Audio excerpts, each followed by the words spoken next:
untuk berbagi tentang beberapa informasi budaya positif. Dan tak lupa doa beserta salawat kepada junjungan besar Nabi kita Nabi Muhammad SAW. Semoga di akhir zaman nanti, di akhirat nanti kita mendapatkan syafaat dari beliau. Bapak dan Ibu semuanya, mungkin tujuan kita praktik berbagi baik tentang budaya positif ini, harapan kita semua, kalau misalnya di sekolah kita ini kita bisa melakukan beberapa program dari kementerian yang terbaru, yaitu bisa menciptakan budaya positif di lingkungan sekolah. Mungkin sebelumnya Bapak dan Ibu sudah mengetahui saya, sudah mengenal saya. Salam dan bahagia buat kita semua. Mungkin Bapak Ibu selalu melihat siapa foto yang di depan ini. Siapa foto yang dia? Ki Hajar Dewantara. Ki Hajar Dewantara itu merupakan Bapak Pendidikan Nasional. Di kurikulum Merdeka dan di program guru penggerak, semua kutipan-kutipan tentang pendidikan itu berasal dari apa-apa yang sudah disampaikan oleh Ki Hajar Dewantara. Sebelumnya mungkin saya ingin mengajak dulu sama Ibu dan Bapak bermain seperti ini. Coba sama Ibu dan Bapak anggap di dalam tangan itu punya sesuatu yang paling berharga. Apapun itu, yang paling berharga. Emas kah, abang kah, emas, atau apapun yang menurut Ibu dan Bapak paling berharga. Kepalkan di dalam tangan Bapak dan Ibu. Kepalkan dalam tangan. Bayangkan. Nah, setelah dikepalkan tangan Bapak dan Ibu, itu anggap aja yang berharga. Coba teman yang di sebelah Bapak dan Ibu meminta buka kepalanya itu. Cara membukanya terserah, mau dengan dibujuk, ya, diminta, dihardik, diancam, ataupun diintimidasi. Kira-kira bisa nggak terbuka kepalan tangan untuk memperlihatkan benda atau mengambil benda yang paling berharga di tangan Bapak dan Ibu? Kira-kira bisa nggak? Tidak, padahal sudah dibujuk, dihardik, diancam, ya, diintimidasi.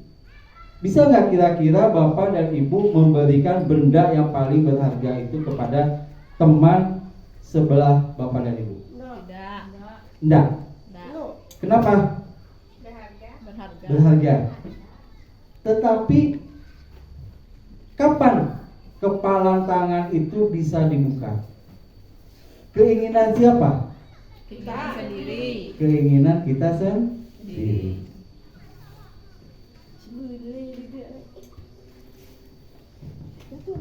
Di sini pertanyaan tadi, siapa sesungguhnya yang memegang kendali atau kontrol untuk membuka dan menutup tangan kita? Diri sendiri. Diri sendiri.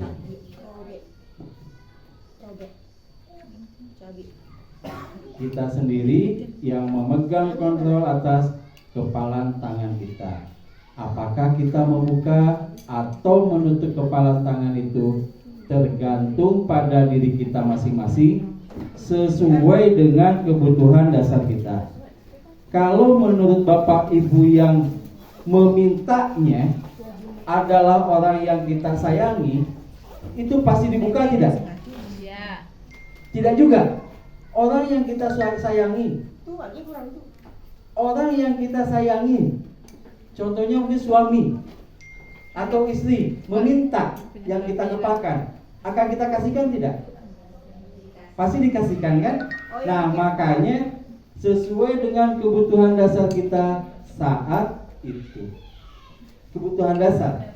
Nih, saya sayang sama suami saya sayang sama istri saya. Gak mungkin kita tidak buka kepalan tangan yang ada benda yang paling berharga itu. Sehingga pasti kita akan tunjukkan, akan lihatkan. Mungkin kita akan berikan juga. Berbeda dengan teman. Kalau teman mungkin tidak mungkin benda yang paling berharga itu kita akan berikan. Di sini menurut psikiater dan pendidik, Dr. William Glasser meluluskan beberapa miskonsepsi tentang makna kontrol. Di sini ada sebuah ilusi guru mengontrol muridnya. Pada dasarnya, kita tidak pernah bisa memaksa murid kita untuk berbuat sesuatu jika murid tersebut tidak mau melakukannya. Walaupun dia melakukannya, ya, karena murid itu atau siswa itu mengizinkan dirinya untuk mengikuti apa yang kita mau. Di sini yang kedua, ilusi semua penguatan positif, efektif dan bermanfaat. Penguatan positif atau bujukan adalah bentuk-bentuk kontrol. Segala usaha untuk mempengaruhi siswa kita untuk mengikuti atau usaha kita untuk mengontrol apa yang kita mau kepada murid kita. Di sini memang ada dua pada untuk budaya positif ini banyak kita mengambil memang dari William Glasser ini. Beliau memang seorang pendidik, ya, pemerhati pendidik dan psikiater juga. Nah, sekarang apa setelah kita bicara itu, apa makna budaya positif? Kira-kira menurut Bapak dan Ibu, makna budaya positif yang berkaitan dengan sekolah, yang berkaitan dengan kelas, yang berkaitan dengan lingkungan pendidikan. Menurut Bapak Ibu apa? Kebiasaan baik. Ya, kebiasaan baik yang dilakukan. Praktek baik.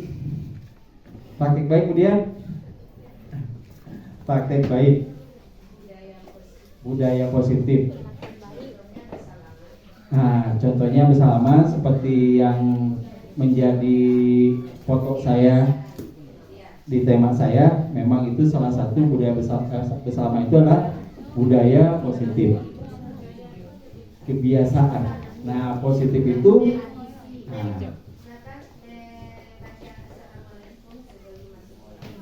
itu pengucapan yang sangat bagus, ya, budaya positif. Jadi budaya positif yaitu nilai-nilai dan kebiasaan-kebiasaan di sekolah yang berpihak pada peserta didik agar mereka dapat berkembang menjadi pribadi yang kritis, penuh hormat, dan bertanggung jawab sesuai dengan profil pelajar Pancasila. Nanti di slide selanjutnya akan kita ketahui profil pelajar Pancasila itu. Mungkin teman-teman semua, ibu dan bapak ibu semua sudah mengetahui, mungkin juga sudah mengimplementasikan juga di kelasnya untuk mendidik karakter anak didik kita supaya sesuai dengan profil pelajar Pancasila ini.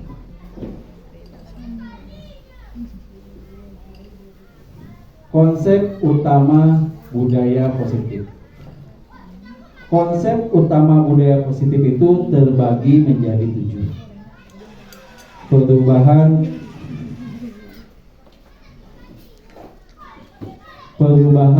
paradigma belajar, disiplin positif, motivasi perilaku manusia, keyakinan kelas, kebutuhan dasar manusia, 5 restitusi kontrol guru, dan segitiga restitusi. Kenapa keyakinan kelas saya masukkan ke dalam konsep utama budaya positif? Kira-kira keyakinan kelas itu berarti apa yang diyakini di kelas?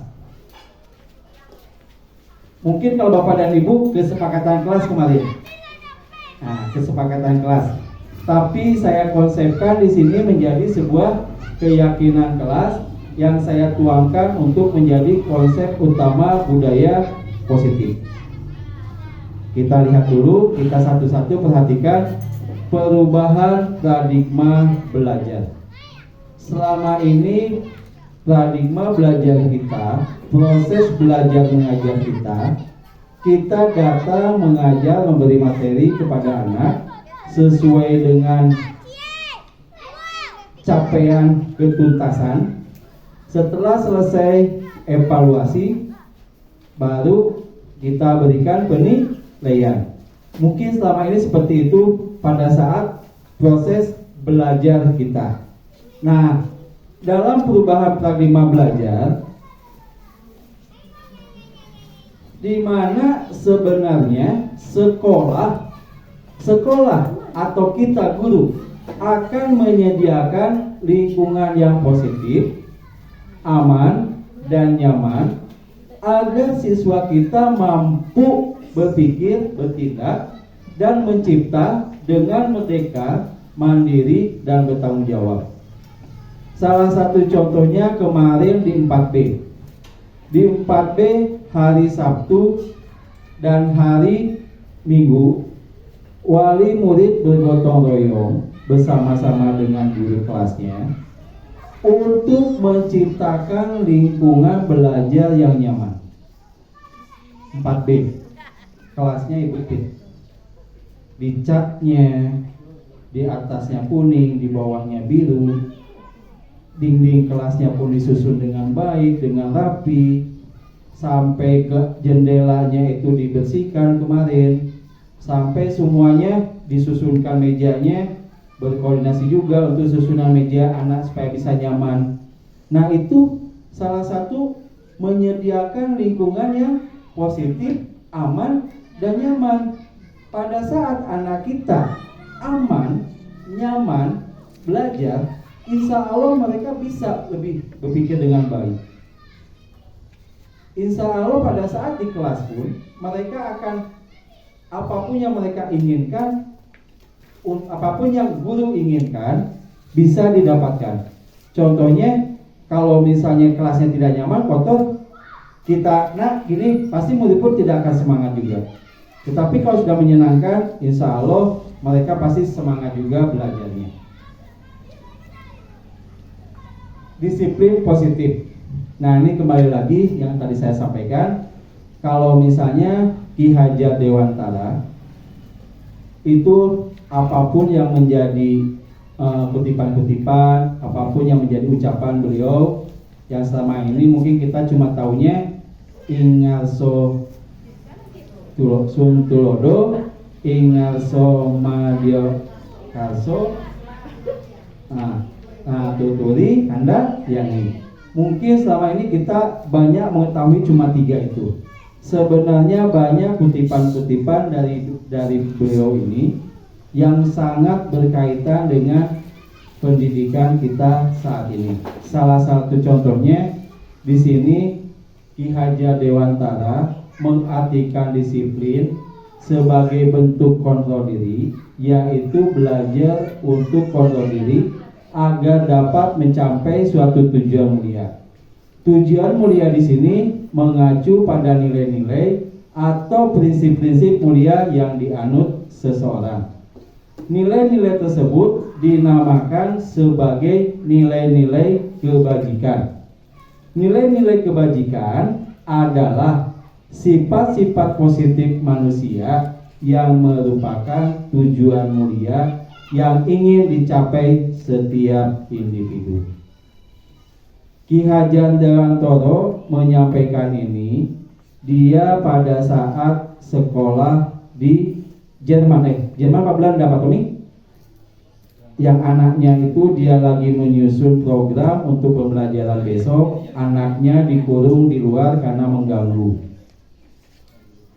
Anaknya dikurung di luar karena mengganggu dia pada saat dia sedang proses mau mengerjakan tugasnya. Padahal di luar itu lagi musim salju. Musim salju. Akhirnya pada saat musim salju, anak ingat kalau misalnya anaknya itu disuruh keluar, dikurung di luar, disuruh masuk. Disinilah banyak kutipan-kutipan beliau yang sangat berpihak kepada anak. Ya. Karena apa? Di situ dia bilang apapun akan saya berikan untuk kamu selama itu baik, ya.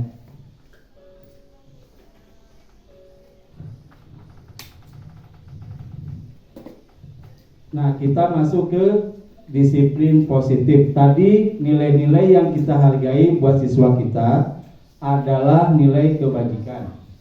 Nilai kebajikan apa? Nilai kebajikan yang ada pada profil pelajar Pancasila.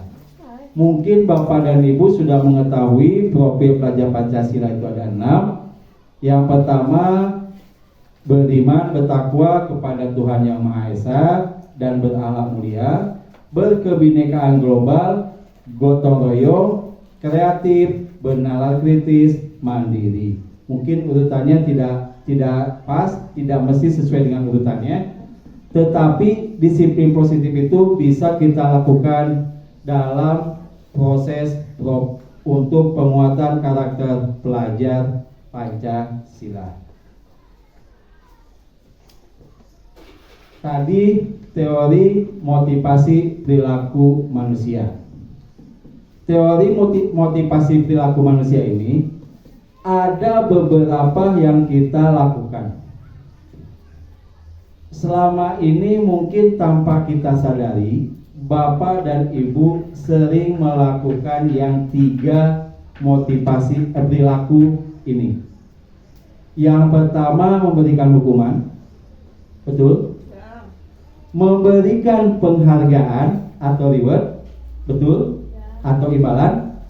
Yang ketiga, mungkin menjadi apa yang mereka inginkan dan menghargai nilai-nilai yang mereka percaya.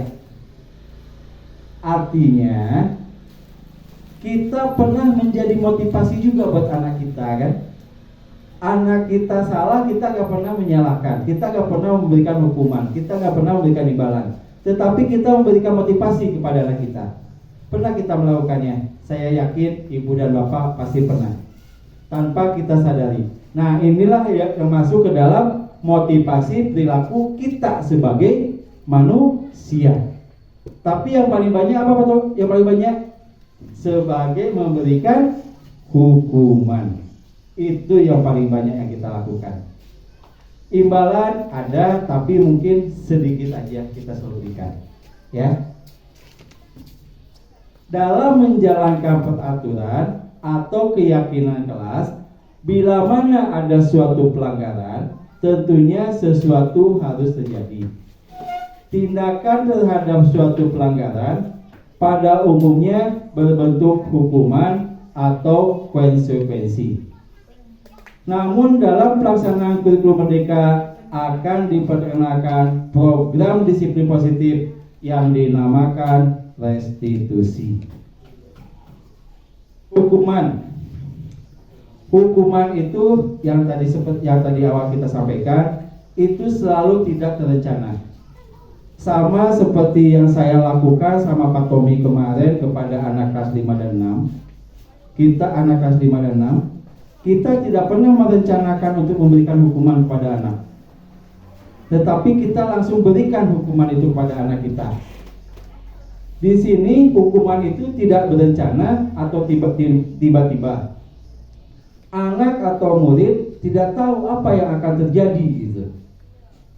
Hukuman bersifat arah dari pihak guru yang memberikan, dan murid hanya menerima suatu hukuman tanpa melalui suatu kesepakatan dari pihak guru, baik sebelum atau sesudahnya.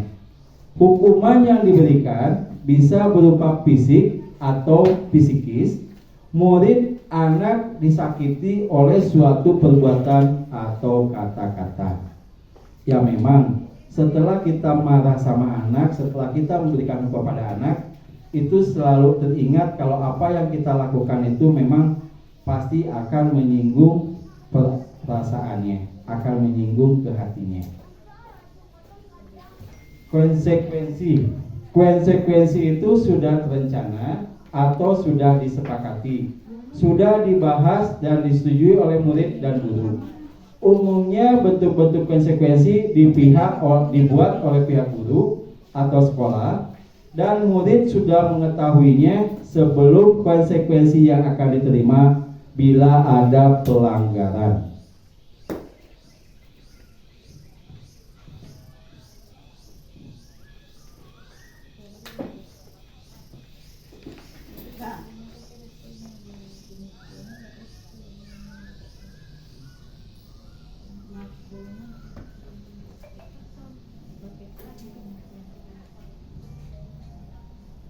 Maaf Pak Bu, nggak kesimpan.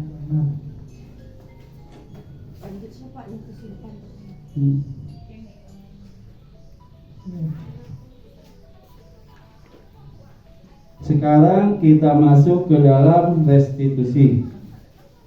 Restitusi adalah proses menciptakan kondisi bagi murid untuk memperbaiki kesalahan mereka, sehingga mereka bisa kembali pada kelompok mereka dengan karakter yang lebih kuat. Pernyataan dari Gosen 2004. Restitusi juga merupakan proses kolaboratif yang mengajarkan murid untuk mencari solusi untuk masalah mereka dan membantu murid berpikir tentang orang seperti apa yang mereka inginkan dan bagaimana mereka harus memperlakukan orang lain.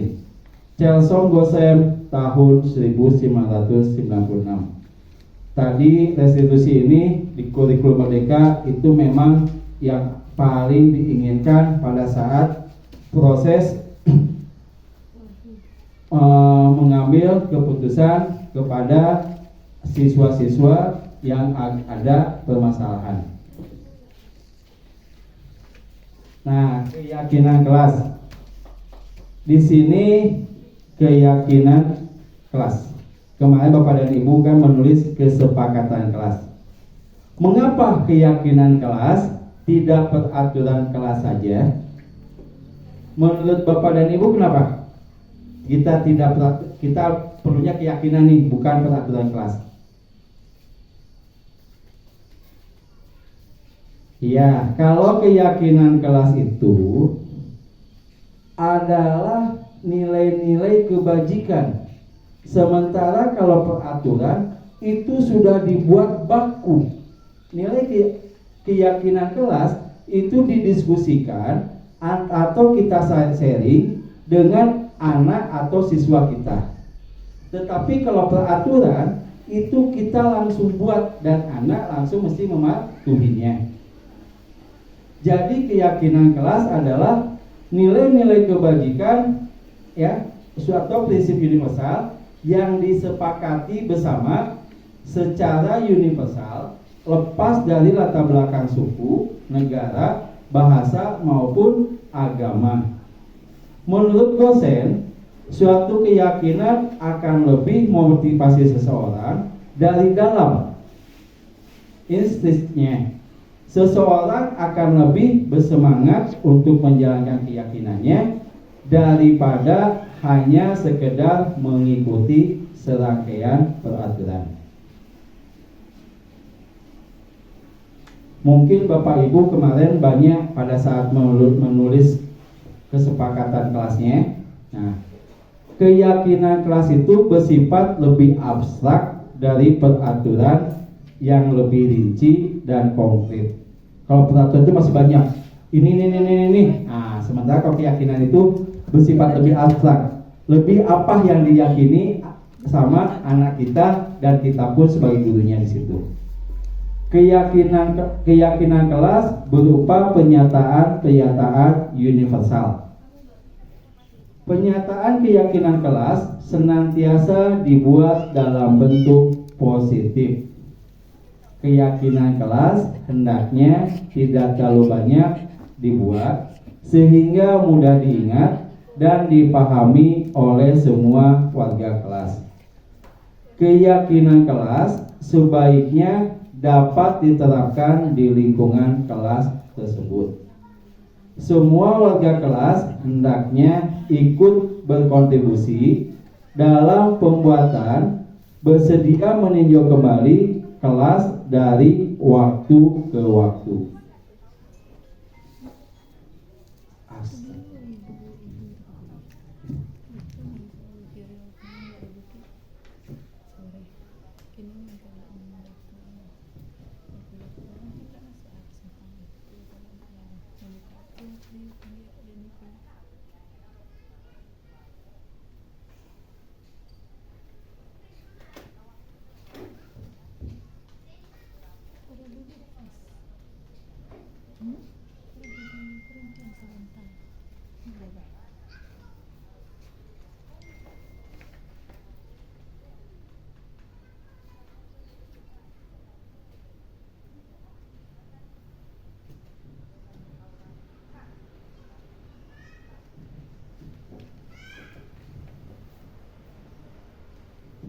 Maaf Bu, gambarnya tidak terbaca. Ya.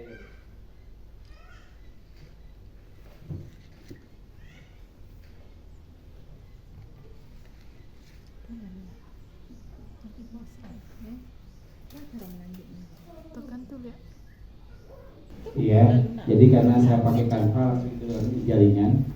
Di sini ada perbedaan hukuman dan konsekuensi. Hukuman itu selalu menyakitkan, harus terjadi. Konsekuensi sesuatu harus terjadi. Hukuman membuat anak sakit untuk jangka waktu lama.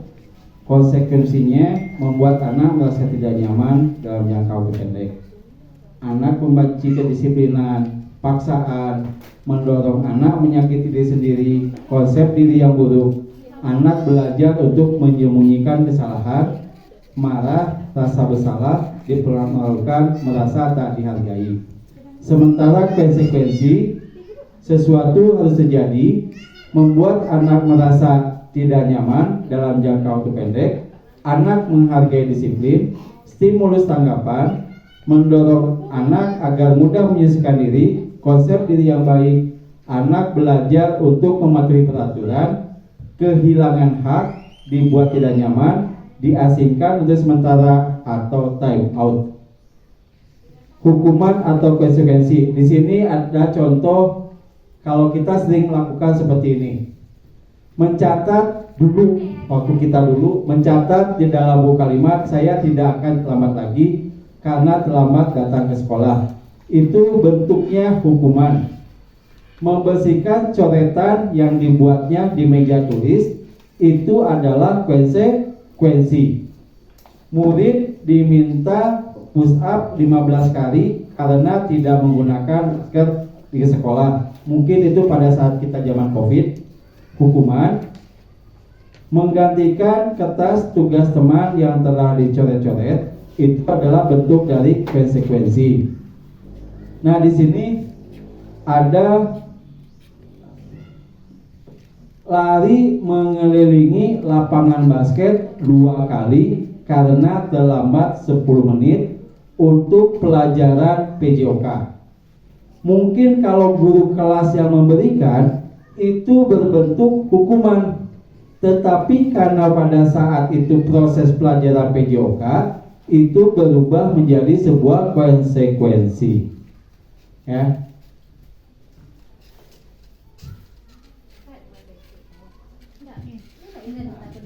Contoh keyakinan kelas.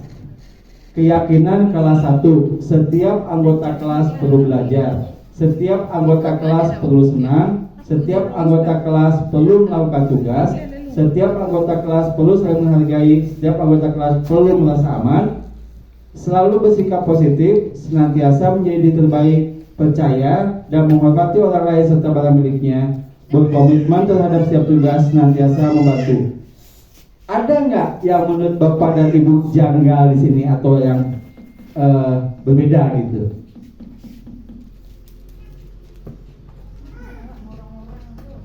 Ada nggak?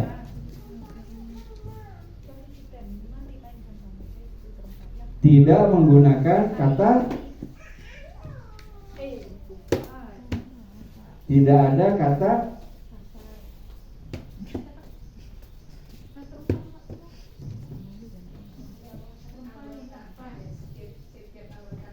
iya, setiap anggota kelas. Di kelas 5 tidak ada.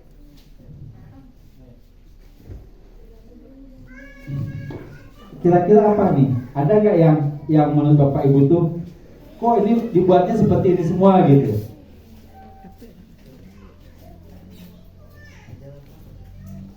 Tidak ada kata atau kalimat negatif. Ya. Sama seperti kita melarang anak-anak kita, nah jangan lakukan itu kalau di rumah, tapi anak gak berhenti-berhenti pasti akan selalu melakukannya. Di sini tidak selalu bersikap positif, senantiasa menjadi diri yang terbaik, percaya dan memiliki orang serta barang miliknya. Mungkin kalau biasanya kita selalu dilarang ribut. Betul nggak Bu? Kalau misalnya kita dilarang ribut, tidak membuang sampah sembarangan, seperti itu kan kadang aturan kelas atau kesepakatan kelas kita buat.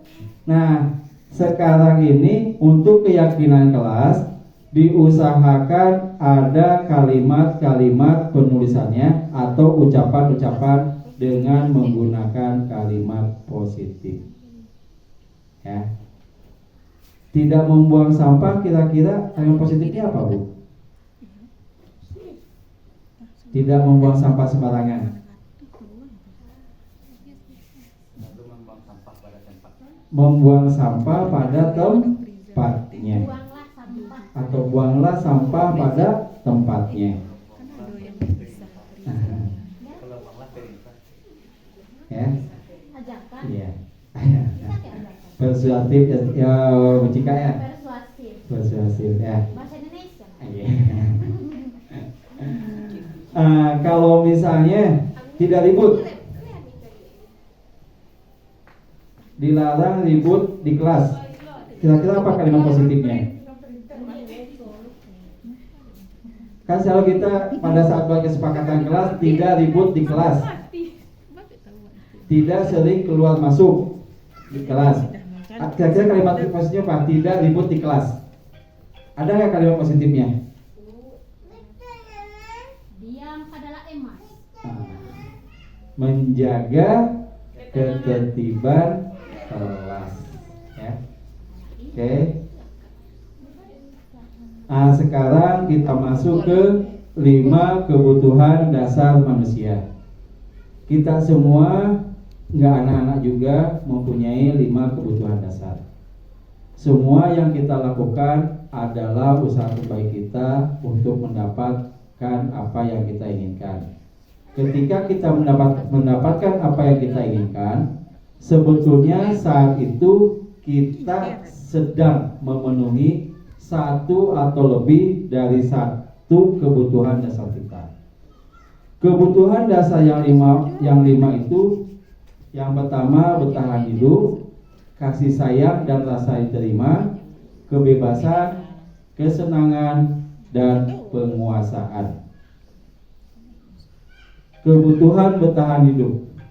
Kebutuhan bertahan hidup atau survival adalah kebutuhan yang bersifat fisiologis untuk bertahan hidup, misalnya kesehatan, rumah, dan makanan.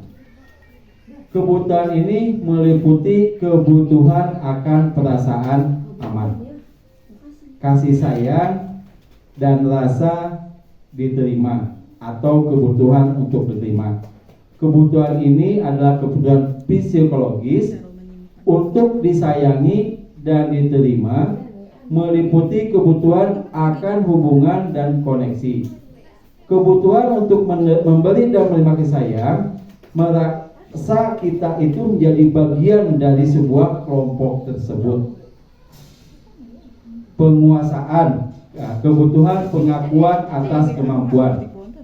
Ini salah satu kebutuhan yang paling sering dilakukan oleh pemimpin-pemimpin kita. Ya. Kebebasan, kebutuhan akan pilihan, kesenangan, kebutuhan untuk merasa senang, untuk mencari kesenangan, ya, mencari kesenangan. Nah, di sini ada sebuah pertanyaan. Ibu Ambar, guru wali kelas 2A di SD Pelita Hati, sedang bingung menghadapi ulah salah satu murid di kelasnya, Doni. Beberapa anak di kelas 2A telah datang padanya dan mengeluhkan Doni yang seringkali meminta bekal makan siang mereka dengan paksa. Jika Anda menghadapi situasi seperti Ibu Ambar, apa yang Anda lakukan terhadap Doni tersebut? Kira-kira kenapa Doni itu melakukan itu? Menurut kebutuhan dasarnya. Ada penguasaan tadi, ada kebebasan, ada kesenangan. Kira-kira menurut Bapak dan Ibu apa nih? Dengan paksa.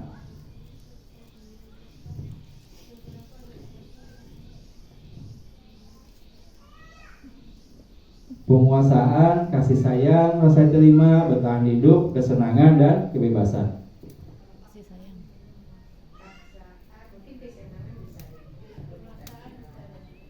Penguasaan, kesenangan, bisa juga kesenangan, tapi itu semua kembali lagi ke jawaban Doninya, ya. Apabila jawaban Doni karena ia lapar dan orang tuanya tidak membawakan bekal makan siang, maka kebutuhan dasar yang sedang dipenuhi oleh Doni adalah kebutuhan untuk bertahan hidup atau survival. Kalau alasannya karena dia merasa senang dan gurunya akan melaporkan kepada orang tua sehingga orang tua memperhatikannya, maka kebutuhan dasar yang sedang dipenuhi Doni adalah kebutuhan akan kasih sayang dan rasa diterima. Kalau jawaban Doni adalah karena merasa hebat supaya teman-temannya takut dengan dia dan menuruti keinginannya, Doni sedang berusaha memenuhi kebutuhan dasarnya adalah kekuasaan atau penguasaan. Kalau jawaban Doni dia merasa bosan dengan bekal makanan yang dibawakan ibunya dari rumah, karena ibunya selalu membawakan bekal yang sama, maka Doni sedang memenuhi kebutuhannya akan kebebasan. Dan apabila Doni melakukannya karena iseng, ingin melihat ekspresi wajah teman-temannya yang kesal, karena menurut dia ekspresi wajah teman-temannya itu lucu, Doni memenuhi kebutuhannya untuk kesenangan. Jadi sebelum kita memang memastikan apa kebutuhan dasarnya, itu berdasarkan jawaban apa yang diberikan oleh Doni itu. Nah, restitusi 5, restitusi posisi kontrol guru. Di sini mungkin semuanya sudah pernah, Ibu dan Bapak sudah pernah melakukan, melakukan seperti ini, dan saya pribadi pun ya juga, kita selalu sebagai penghukum, ya, seorang penghukum bisa menggunakan hukuman fisik atau verbal. Secara tidak langsung kadang kita menggunakan fisik tidak, mungkin verbal kita yang banyak kita lakukan kepada anak-anak kita. Pembuat merasa bersalah. Pembuat merasa bersalah ini membuat anak kita itu merasa tidak nyaman, merasa bersalah, akhirnya akan membuat rendah diri. Posisi sebagai teman. Posisi sebagai teman ini bisa dibilang ada positifnya, ada negatifnya. Posisi yang positif mungkin akan terjalin hubungan yang baik antara guru dengan muridnya. Jadi pada saat murid berkeluh kesah pun guru akan mendengarkannya. Ya. Tapi di sini ada juga negatifnya. Negatifnya kadang anak-anak kita tanpa disadari karena merasa gurunya sebagai dianggapnya teman, berlaku atau berkata kata yang tidak pantas. Ya. Pemantau, nah mungkin ini yang lagi banyak kita lakukan saat ini, mengawasi. Pada saat kita mengawasi, kita bertanggung jawab atas perilaku anak-anak yang kita awasi. Posisi pemantau berdasarkan pada peraturan sekolah dan konsekuensinya. Jadi ini mungkin yang banyak kita lakukan pada saat ini. Kita melihat anak, kita mengawasinya, kemudian apakah anak kita itu sesuai dengan aturan-aturan sekolah, aturan-aturan kelas, dan apa konsekuensinya. Yang kelima, manajer. Manajer inilah yang sekarang diharapkan oleh kementerian, posisi kita sebagai seorang guru, ya, diharapkan sekali. Posisi di mana guru berbuat sesuatu itu bersama dengan murid, mempersilahkan murid mempertanggungjawabkan perilakunya, selalu mendukung murid agar dapat menemukan solusi permasalahannya sendiri. Segitiga restitusi. Ini ke segitiga restitusi itu biasanya pada saat kita lakukan kalau terjadi permasalahan-permasalahan di anak kita, atau masalah di anak kita. Nah, pada saat ada masalah di anak kita atau permasalahan di anak kita, kita bisa menggunakan segitiga restitusi ini. Misalnya, anak seperti tadi kejadian di kelas saya, anak tidak pernah masuk atau seminggu sekali masuk. Itu cara penyampaiannya, cara mengajak berbicara kepada anak, kita bisa menggunakan segitiga restitusi ini. Yang pertama, menstabilkan identitas. Coba kita bertanya kepada anak-anak kita, setiap orang pasti akan pernah melakukan sebuah kesalahan. Nah, tanya, kenapa kamu saat ini datang ke sekolah seminggu 1 kali? Yang kedua, mungkin selama ini enggak kamu saja yang melakukan kesalahan ini. Gimana menurut kamu? Apa yang akan kamu lakukan kembali? Ya, menstabilkan identitasnya. Yang kedua, validasi tindakan yang salah. Maksudnya validasi tindakan yang salah itu, kita bukan langsung mencari kesalahannya anak tersebut, tetapi kita bertanya, kamu tentu punya alasan kenapa kamu melakukan itu. Contohnya, kenapa kamu terlambat atau kenapa kamu tidak datang ke sekolah. adakah cara yang lebih efektif untuk mendapatkan apa yang kamu butuhkan?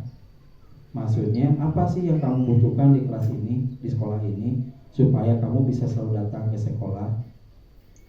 Yang terakhir, setelah kita bisa mengambil kesimpulan langkah pertama, langkah kedua, baru menanyakan keyakinannya. Kamu bukan satu-satunya yang pernah melakukan ini. Terus menurut kamu gimana lagi bagusnya? Itu kita kita klopkan dengan kesepakatan kelas yang sudah kita buat, keyakinan kelas yang sudah kita buat. Nah, setelah itu kita bertanya lagi, nilai-nilai apa yang waktu kita awal tahun kemarin telah kita sepakati. Misalnya dalam keyakinan kelas, belajar, selalu datang ke sekolah untuk belajar. Nah, berarti dia kan melanggar nilai-nilai yang sudah disepakati. Nah, menurut dia apa jawabannya? Kalau seperti tadi jawabannya dia minta maaf, ABCD-nya banyak. Siapa? Dara ya? Dara. Nah, Dara. Nah, pas tanya kenapa ABCD-nya banyak, checklist dulu aja. Tapi saya baru sampai menstabilkan identitas, belum sampai mencapai ke validasi tindakan yang salah karena proses pembelajaran. Ya. Jadi mengubah identitas dari orang gagal karena melakukan kesalahan menjadi orang yang sukses.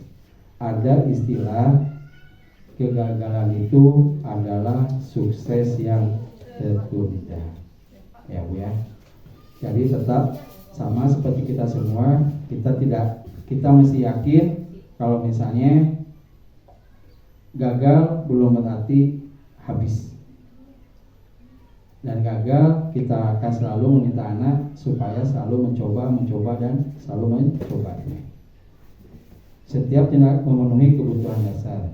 Nah, yang seperti tadi 5 kebutuhan dasar itu, semua tindakan manusia baik atau buruk pasti memiliki maksud atau tujuan tertentu. Ya. Bapak dan Ibu, kenapa ini saya masukkan ke Komil juga? Sebenarnya saya ingin kita semua memang merubah sedikit-sedikit, termasuk ke saya pribadi di dalam kelas. Tiap-tiap anak itu memang mempunyai minat dan bakat yang berbeda, mempunyai karakter-karakter yang berbeda. Ada 20 orang anak kita di situ, 20 orang itu pun mempunyai karakter yang berbeda. Bapak dan Ibu tidak bisa menyamakan pada saat proses pembelajaran pun tidak bisa menyamakan materi yang diberikan kepada anak-anaknya. Tetapi jangan sampai juga kejadian yang viral 1 bulan ke belakang tentang anak di SMP yang tidak bisa membaca itu terjadi. Jangan sampai. Tetapi memang untuk proses pembelajaran di kurikulum kita saat ini memang banyak menekankan kepada tingkat pemahaman anak yang berbeda. Karena apa? Ki Hajar Dewantara menyampaikan, menganalogikan kalau anak-anak itu, kalau kita ini ibaratnya adalah seorang petani. Petani yang menanam padi atau jagung, ya Pak Tommy. Jadi pada saat petani itu menanam jagung atau padi, sehatnya padi, sehatnya jagung itu tergantung kitanya. Kita tidak akan bisa merubah padi menjadi jagung, atau kebalikannya, tidak bisa merubah jagung menjadi padi. Petani cuma bisa membuat subur, membuat banyak berbuahnya padi tersebut. Nah, sama dengan kita sebagai guru, kita tidak bisa merubah kodrat daripada anak. yang kita bisa merubah adalah kita mencoba mengajarkan apa yang menjadi karakter yang terbaik buat mereka, buat anak-anak kita, sesuai dengan minat, sesuai dengan kodratnya anak. Saya mungkin saat ini kenapa betah di kelas, karena banyak yang mesti saya pelajari tentang karakter anak.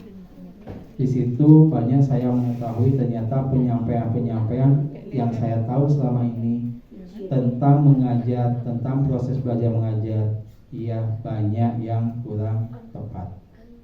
Dan alhamdulillah 2 bulan, 5 modul, 6 modul udah saya jalanin di CGP, banyak merubah pola pikir saya pada saat proses belajar mengajar.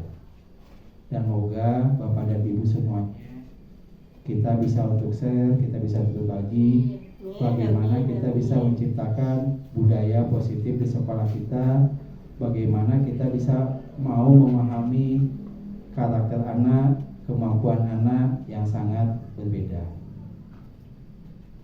Betul Bu, berbeda kali anak-anak kita itu. Seperti contoh Jeffrey dengan Farel mungkin itu berbeda, tapi segi kemampuan mengerjakan sama. Atau Bilqis dengan Naila, mungkin Naila ya di atas rata-rata, tetapi pada saat mengerjakan sesuatu ada kelebihan daripada Bilqis itu yang bisa kita kemukakan. Jadi di situ fungsinya kita sebagai guru, sebagai orang tua pengganti anak kita di kelas, bisa memahami bakat dan kemampuan anak-anak. Makanya mohon maaf apabila ada beberapa hal di kelas 4 saya yang misalnya proses belajar mengajar pun, karena kita punya dua rombel tiap kelasnya, itu sebenarnya kalau berbeda itu biasa, tidak mesti sama. 2A dan 2B belum tentu sama. Karena apa? Kemampuan anaknya pun di situ bisa berbeda. CP bisa sama, tapi materi nggak apa-apa berbeda. Sebenarnya soal belum tentu sama. Kenapa? Karena kemampuan anaknya pun udah pasti berbeda. Jadi mohon maaf pada beberapa kali Bu Pit ngajak untuk sama. Karena apa? Saya untuk soal menciptakan 4 buah soal sesuai dengan kemampuan anaknya. Soal PH saya ada 4 sesuai dengan kemampuan anak tersebut. Soal buat 4 orang, Karim, Naila, Bilqis, Farel, itu berbeda. Soal yang saya berikan kepada Giana, kepada Gigi, terus yang laki-laki kepada Abdal, Adlan. Itu berbeda. Adlan kepada Adlan itu berbeda. Ya, jadi soalnya mungkin kalau Adlan cuman apa yang dimaksud, apa yang kamu ketahui tentang tumbuhan, misalnya. Tetapi kalau misalnya kepada Naila, jelaskan bagian-bagian daripada tumbuhan. Contohnya seperti itu Bu. Maaf bukan mengajari, maaf bukan untuk saya cuma mencontohkan aja, saya cuma untuk berbagi aja. Kenapa? Karena tingkat kemampuan anak kita itu berbeda, dan sama-sama kita ciptakan budaya positif di kelas kita masing-masing. Kalau di kelas kita sudah terjalin, insya Allah di sekolah pasti lambat laun akan tercipta juga. Kenapa? Dari yang terkecil dulu di kelas, sudah terkecil di kelas, pasti di sekolah pun akan terwujud. Terima kasih buat waktunya, terima kasih buat perhatiannya kepada Bapak dan Ibu semuanya. Mari mulai dari diri kita sendiri, dari kelas kita untuk memulai budaya positif. Mohon maaf apabila ada salah kata, salah ucap. Saya akhiri. Wassalamualaikum warahmatullahi wabarakatuh. Sekali lagi mohon maaf bukan ngajari ya Bu ya, cuma kita berbagi berbagi.